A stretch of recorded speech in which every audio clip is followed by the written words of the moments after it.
everybody, Aaron Cowan, Sage Dynamics, out here at the range. Today I kind of want to introduce you guys to one of the drills I really like to do when I want to introduce some physical stress and kind of push my envelope, push my limits.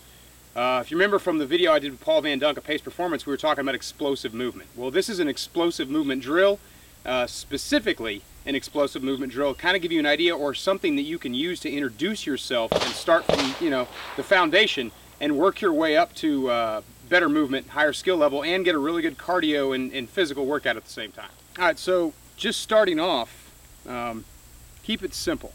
I've got two targets. They're online, they're square. In this particular drill, isolating the skill, I'm just going to start either between them or on the left or on the right, and I want to move back and forth as fast as I can. Practical accuracy over precision accuracy. If you feel like it's within your skill level to go for those really good solid head hits or high thoracic hits, get them. But the goal here is to deliver practical accuracy, put a threat down as fast as possible. What does this drill simulate? Explosive movement to cover, from cover to another piece of cover, or in an open area such as the range, moving to get out of your threat's line of fire.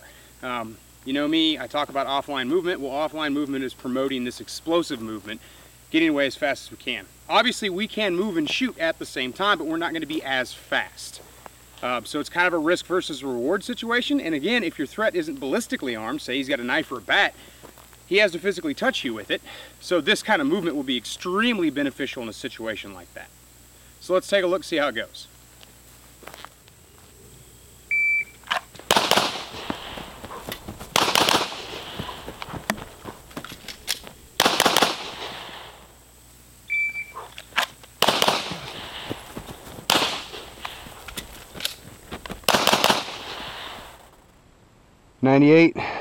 %, oxygen, 158 heartbeat, 159, 160, 163.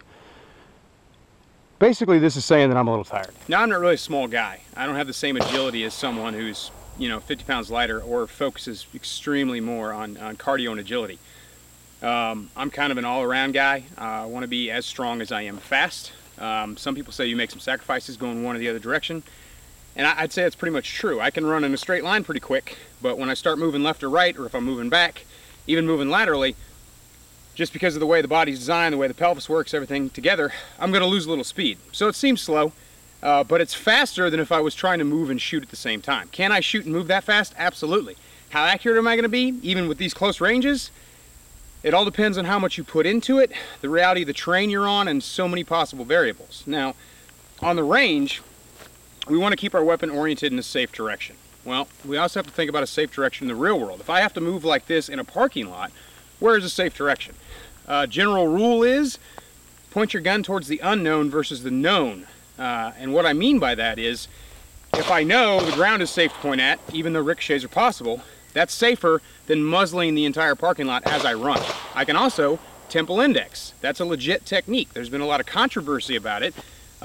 I personally don't use it a whole lot. I don't think I would use it in an open area, but you can run very, very fast with your gun next to your head versus pumping it in your hands as you move. You see a lot of guys in IDPA and other shooting competitions, they keep it high, compressed chest, and they move, left, right. That's fine too, but keep in mind, as you move like that, you're muzzling a bunch of potential people you don't want to shoot. Any kind of startle response, reflex of your cardio's going, you can have a negligent discharge, bad things can happen. So let's think about where we want to point our gun as we move like this. On the range, perfectly safe, point it down range. In the real world, I might want to go ground.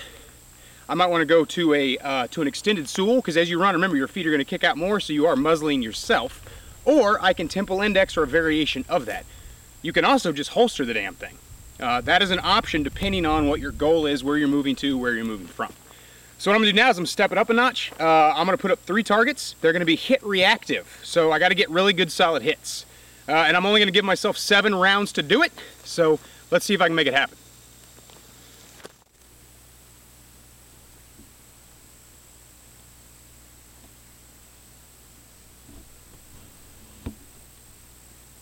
And that last one is going to require a headshot.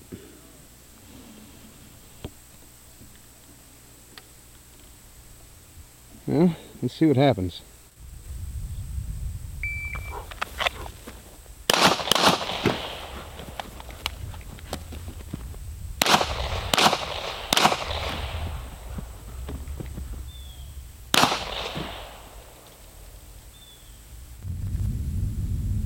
All right, so it took me about just under 8 seconds to run that. Finishing heart rate was this couple minutes later. Sitting at about a 150. Not bad. Now, this finger stat, you can get these on Amazon pretty cheap. Your heart rate is not it's not the engine. If anything, it's the speedometer. It gives you an idea of what kind of physical exertion you're putting yourself under, but the heart rate is not necessarily directly responsible for any success or failures in your motor skills. Your SNS, and there's a lot of the physiological things that go into that. This drill's pretty straightforward. Wasn't utilizing cover, I was just kind of isolating the skill. I don't have any cover in the range that I could roll out here today, otherwise I would have. Keep in mind, if you're going to use these UTC tack drop targets, if you're wondering, I put balloons in them. That's how they dropped. Had 2 chests and a head. Going into it, I knew that, but if you bring somebody else, your practice partner or friends, out to the range and set these drills up for you, you won't know where the critical is. So that's really good. And you can put multiple balloons in them to make it take multiple hits. Use them sparingly. They are good to teach certain things, but if you get in the habit of dropping your target in 2 or 3 rounds, that might translate to a rear world shooting. Most people don't go down 2 or 3 rounds. Is it possible? Absolutely. Highly unlikely. Another great thing about using the reactive aspect of these UTC tack drop targets is you can follow your threat to the ground. Now, stack a lot of skills together. Safe muzzle movement, cardiovascular movement, weapon orientation, weapon control, reloading. There's a lot of skills you stack together just in this one drill. In 8 seconds, I got a whole lot of practice out of one run. I fired less than 7 rounds. This is not labor intensive. You can come up and set this drill up for 8 hours and probably only burn through 100 rounds of ammunition. Granted, you need access to an outdoor range, but it's worth it. I think you can see by now that it's more than worth it to have access to somewhere where you can shoot like this. Even if you can't shoot in 3 directions, I kind of ran this just in one way. If you can't shoot in 3 directions, you can surround yourself with targets. Well, semicircle. We want to introduce as much fitness into shooting as possible because, truth be told, it's very realistic. Your body's going to go through a lot of stress in a self-defense shooting, whether you want to or not. If you're a little overweight, that's going to affect your performance. If you have to move fast to save a loved one or to save yourself, the less in shape you are, the slower you're going to be, the worse your performance is going to be. I'm not a fast guy, and I moved pretty quick.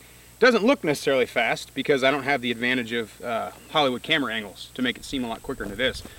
But on the timer I ran it just under 8 seconds. I'm kind of happy with that. Can I do better? Absolutely. I need to focus, even though I'm a runner, I need to focus more on movement cardio versus just get on the treadmill and run 2-3 miles. Introduce this into your training as often as possible. Even if you can't do it in a live fire range, you can definitely introduce these movements into the gym, or you can work it in your house, your living room, your backyard, middle of the street, parking lot, in the middle of the mall till they kick you out. Whatever you gotta do. And for those of you wondering at the beginning of the video, why is this jackass wearing a sleeveless shirt? I cheated a little bit. I'm in gear, but I wanted to be somewhat comfortable, so sun's out, guns out. That's pretty much all I got for this drill. Any questions, drop them in the comments or shoot me an email. And next time I do this one, we're going to be talking about running it with the rifle, which does have some particulars. I'm Aaron Cowan with Sage Dynamics. Train accordingly.